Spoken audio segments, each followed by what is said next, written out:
call on Dr. Ronald Johnson to make your presentation. You have approximately 12 minutes, please. Thank you. Good afternoon, everyone.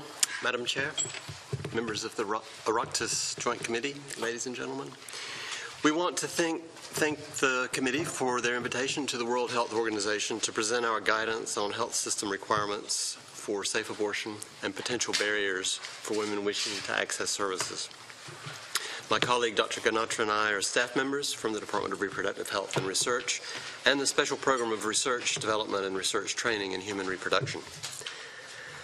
The Department and Special Program provide leadership on matters critical to sexual and reproductive health and rights through shaping the global research agenda, coordinating research, setting norms and standards, articulating an evidence and human rights-based approach, and providing technical support to WHO member states on sexual and reproductive health and rights.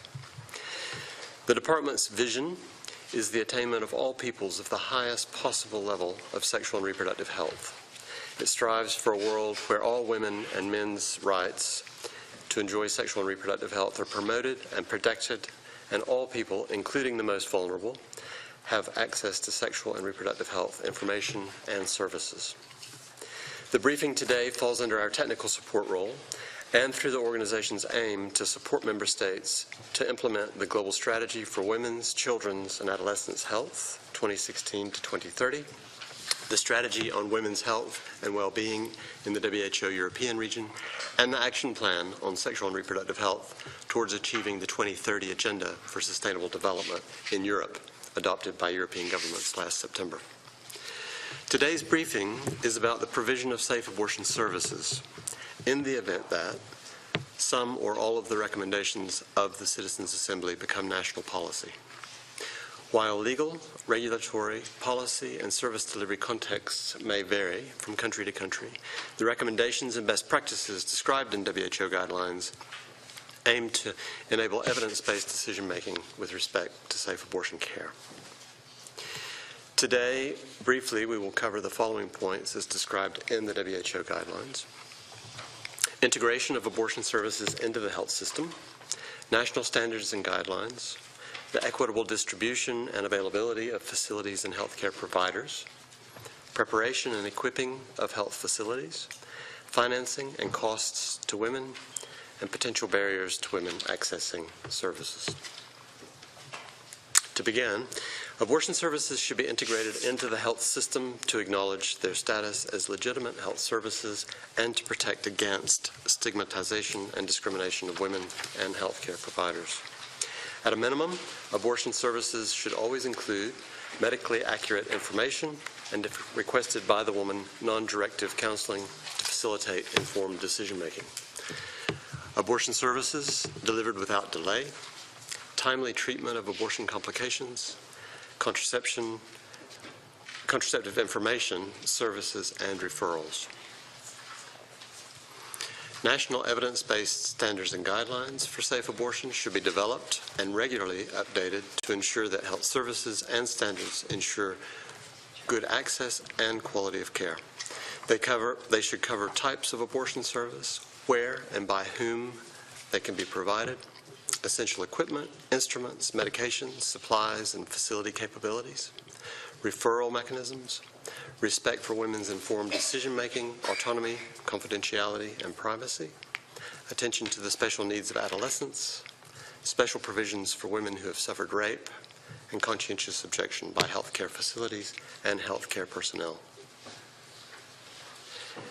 Ensuring access to safe abortion requires availability of facilities and trained providers within reach of the entire population.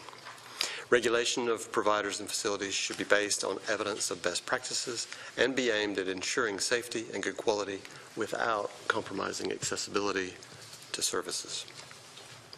First trimester abortion care can be provided using a simple procedure, vacuum aspiration, or through the use of medical abortion drugs, mifepristone and misoprostol. These interventions can be provided at primary care level and through outpatient services. Such care can also be provided by generalist physicians as well as primary care providers like clinical officers and nurses. In early pregnancy, after the initial assessment by a provider, Women can manage the medical abortion process without direct supervision and outside of a facility setting. For abortions beyond 12 weeks of pregnancy, higher level services may be needed, although a surgical abortion can still be provided as outpatient care. Facilities for inpatient care are required for medical abortion beyond 12 weeks of pregnancy. In addition, referral hospitals should have the staff and capacity to perform abortions in all circumstances permitted by the law and to manage all abortion complications. Abortion facilities and providers must be well prepared and equipped to provide safe care.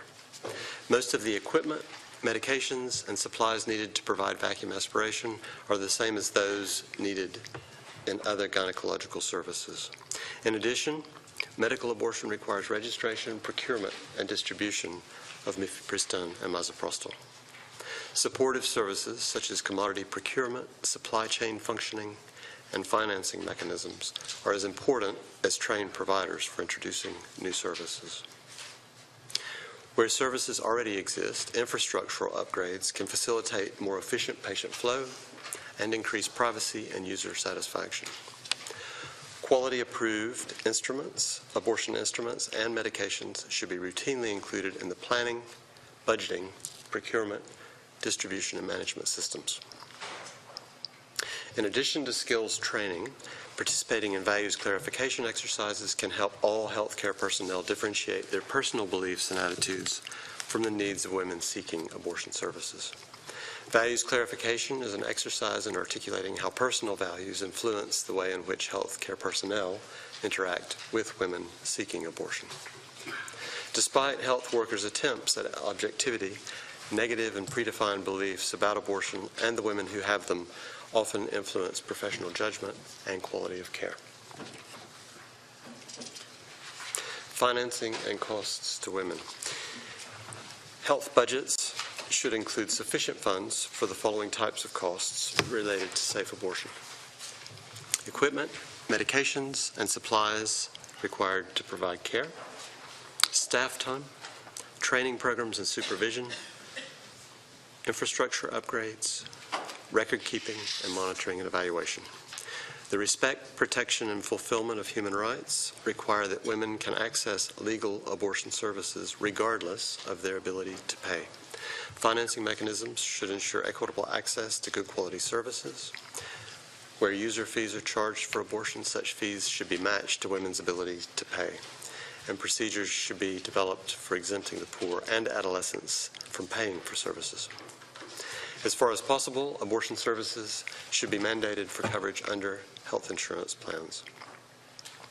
Abortion should never be denied or delayed because of a woman's inability to pay. What are critical barriers to accessing safe abortion services? Access to safe abortion depends not only on the availability of services, but also on the manner in which they're delivered and the treatment of women within the service delivery context. Services should be delivered in a way that respects women's dignity, guarantees her right to privacy, and is sensitive to her needs and perspectives. Attention should be given to the special needs of women of lower socioeconomic status, adolescents, and other vulnerable and marginalized women. Barriers to accessing safe abortion services, even when legal, include the following: restrictive interpretation of legal grounds, including the conditions that fall under health; failure to provide public information on the legal status and availability of abortion; excluding coverage for abortion services under health insurance, or failing to eliminate and reduce service fees for poor women and for adolescents; requirements for third-party authorizations from one or more health care providers, or from a hospital committee, from a court or the police, from a parent or a guardian, or from a woman's partner or spouse; restricting the range of health care providers and facilities, which may result in poor availability of services, especially in rural areas; conscientious objection by health care facilities and by health care personnel; requiring mandatory waiting periods;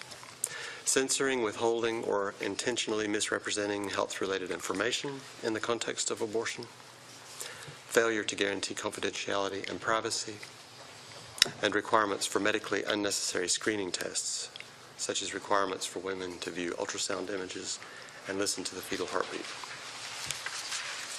Any of these barriers can deter women from seeking care and providers from delivering services within the formal health system. They cause delays in access to services, which may result in denial of service due to gestational limits on the legal grounds. They create complex and burdensome administrative procedures.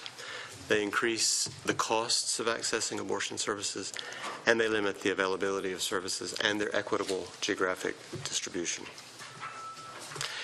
In conclusion, health systems should aim to respect, protect, and fulfill the human rights of women, including women's dignity, autonomy, and equality.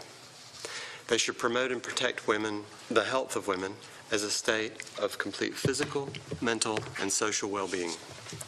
They should minimize the rate of unintended pregnancy by providing good quality contraceptive information and services, including a broad range of contraceptive methods, emergency contraception, and comprehensive sexuality education.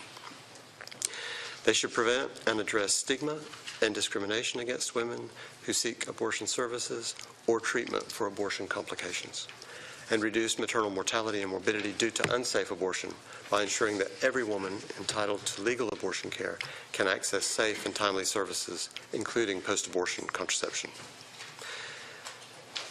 They should meet the particular needs of women belonging to vulnerable and disadvantaged groups, such as women of lower socioeconomic status, adolescents, single women, refugees, and displaced women, women living with HIV, and survivors of rape. We have provided you with a couple of documents, of which we had one for everyone in the committee, the policy brief on law and policy considerations, and part of a policy brief on health worker roles in the health system. We'd like to encourage all of you to become familiar with the guidelines, as well as our newly launched Global Abortion Policies database, which has the abortion laws, policies, health standards, and guidelines for all UN and WHO member states. So you can go into this database, you can do comparisons, you can see what everybody has in terms of laws and policies. Also, all of the treaty monitoring bodies concluding observations on abortion are in this database, linked to the countries. You can click on those and go straight to the concluding observations. Country penalties are there. A range of sexual reproductive health and rights indicators are there for all countries. So you can really get a picture of whichever country you want in the context of the global community. So I'll stop there, and thank you very much.